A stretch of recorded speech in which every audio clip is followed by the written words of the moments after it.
Hello दोस्तों, आज हम देखते हैं question number first final account का equal to stock enter press करेंगे, फिर लेंगे परचेज,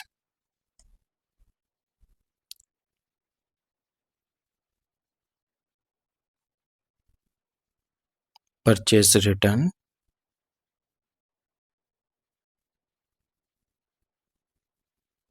इसको लेस करेंगे और रिटर्न को आउटवर्ड भी बोलते हैं। ठीक है, टू वेजेस, डायरेक्ट एक्सपेंस आएंगे इसमें,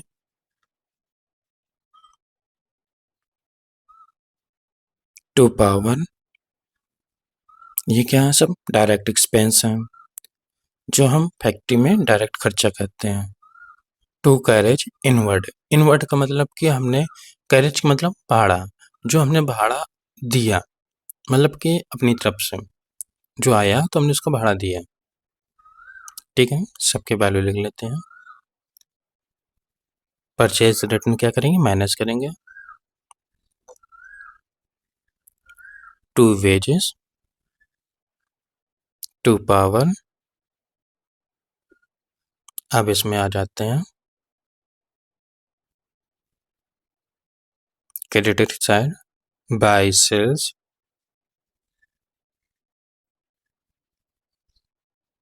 सेल्स रिटर्न या इनवर्ड भी बोल सकते हैं। सेल्स क्या हो रहा है, इनवर्ड वापस आ रहा है मेरे पास। अब by closing stock, closing stock की वैल्यू नीचे दी गई होगी,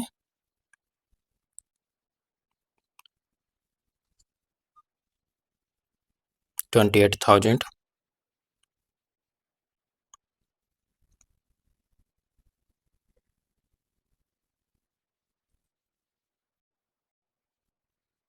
डायरेक्ट लिख देते हैं बाय क्लोजिंग स्टॉक।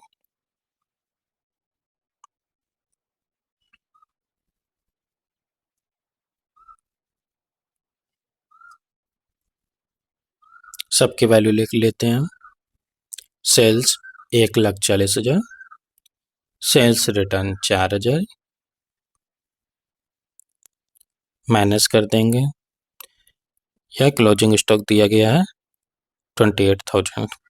ठीक है, फार्मूला लगाएंगे, इक्वल सम, सिलेक्ट वैल्यू करेंगे,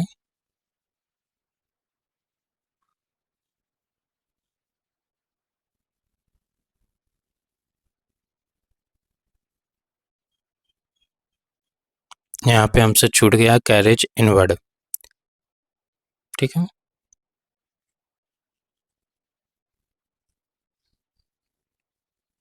मिसिंग वैल्यू है कैरेज इनवर्ड।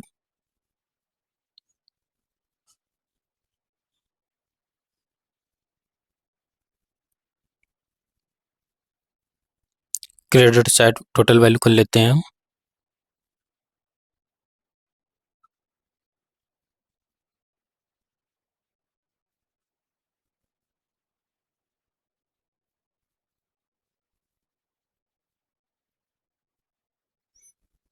सॉरी दोस्तों, थोड़ा सा गड़बड़ हो रहा, अब आपको प्रॉपर समझ में आ रहा होगा। ठीक है, ऐसे हम यहाँ पे भी कर लेते हैं। ठीक है, इन दोनों को कैलकुलेशन करने में आपको भी अच्छा दिखेगा। ठीक है, इक्वल सेलेक्ट वैल्यू, प्लस का साइन लगाएंगे, क्योंकि प्लस और minus equal to minus high school के फार्मूला में यूज करते हैं। Formula equal sum total value,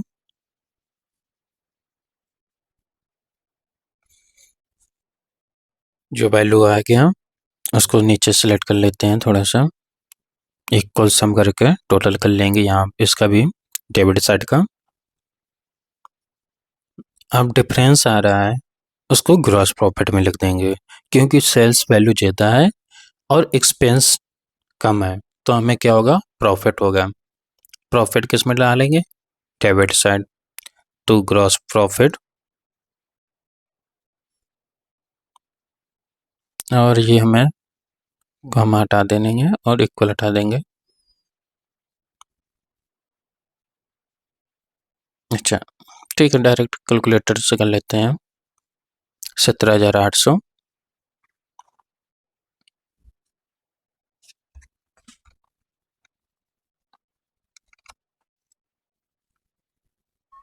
ठीक है। Ctrl+1 बॉर्डर सेलेक्ट करेंगे और इंटर प्रेस कर देंगे। इसको कैंसिल करके यहाँ पे हम Ctrl+C Ctrl+D किया था, ठीक है।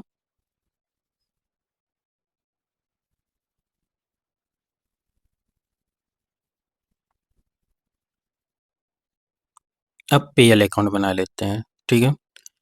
यहाँ से हम क्या करेंगे, ग्रॉस प्रॉफिट को उठा के पीएल अकाउंट में डालेंगे। किस साइड? बाय ग्रॉस प्रॉफिट, ठीक है।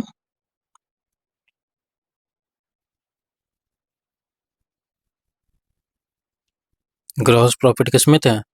2 में था। जब पीएल अकाउंट बनाएंगे तो उसको किस में लाएंगे? बाय में लेके आएंगे, ठीक है। और जो वैल्यू थी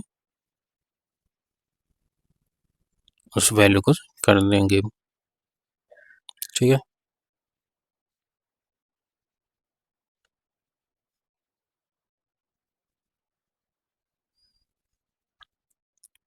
टू, और हम लेंगे यहाँ पे सैलरी, सॉरी, सैलरी लेंगे। अब इसमें जाएगा कैरेज आउटवर्ड,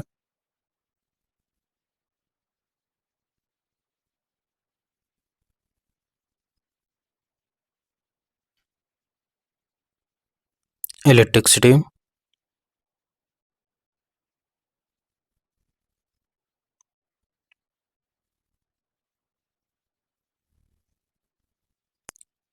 और तो सारी पीएल में कोई अकाउंट जाएगी नहीं, ठीक है। इसको कैंसिल कर देते हैं हम। सैलरी की वैल्यू ले लेते हैं, इक्वल 5,000 है to carriage outward 6,000 to electricity 4,500 equal sum, sorry, plus लगा लेते हैं या इक्वल सम करके भी कर सकते हैं। छोटी वैल्यू होता है प्लस का साइन लगा के कर लेते हैं, ठीक है। ग्रॉस प्रॉफिट में कुछ गया नहीं। जो नेट प्रॉफिट आएगा वो कितना आएगा? 2,300। Ctrl+B बोल्ड कर लेंगे इसको। अब बनाते हैं बैलेंस शीट।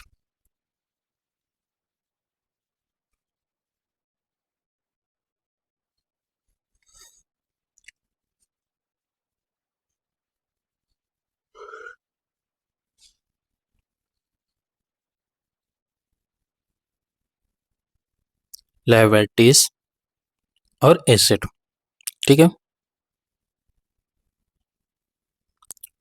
लायबिलिटीज में कैपिटल आ गया, ड्राइंग्स लेस करेंगे। फिर आएगा नेट इनकम, मतलब कि नेट इनकम जो होगा या नेट प्रॉफिट बोल सकते हैं।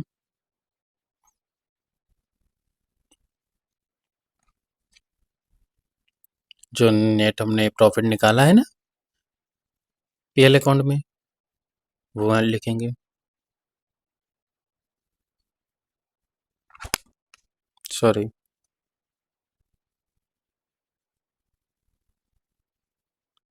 अब आएगा लोन, लोन के बाद आएगा बिल्स पेएबल,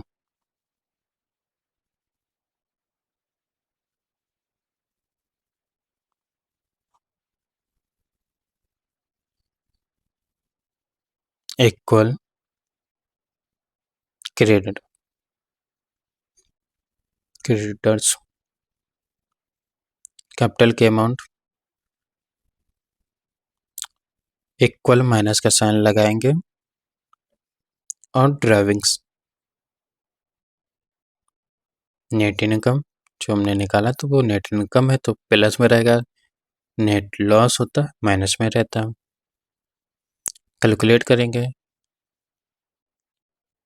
और माइनस का साइन लगाएंगे। ठीक है, लोन के लिए लेते हैं। बिल्स पेएबल हो गया, क्रेडिटर्स हो गया, इक्वल सम ओपन ब्रैकेट ऐड कर लेंगे। अब आते हैं एसेट में। एसेट खर्चे संपत्ति, जैसे बिल्डिंग हो गया,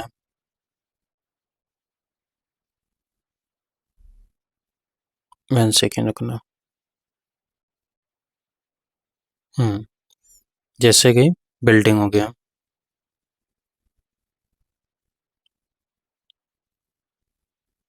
plant and machinery, furniture,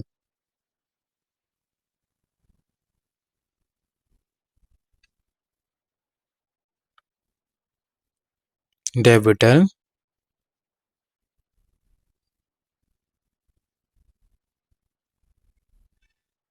bills receivable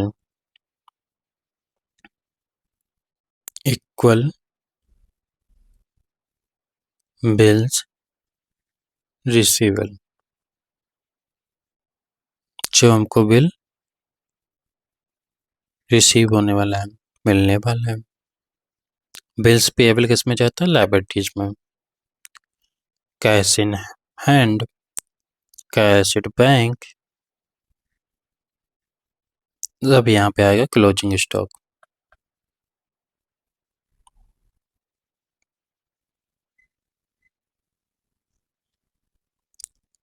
closing stock की वैल्यू दी गई थी, cash in hand 42,100, cash in hand 5200, bills receivable 6,000,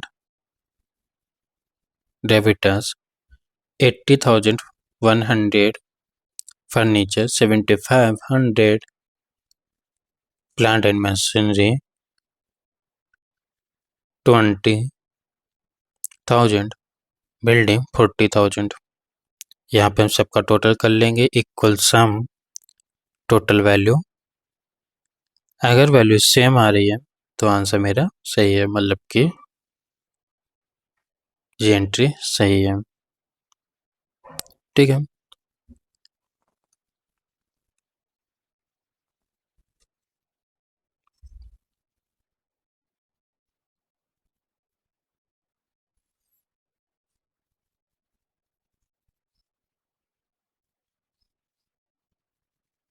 ये वैल्यू हमने ऐड नहीं की थी, इसको हम ऐड कर लेते हैं। ठीक है,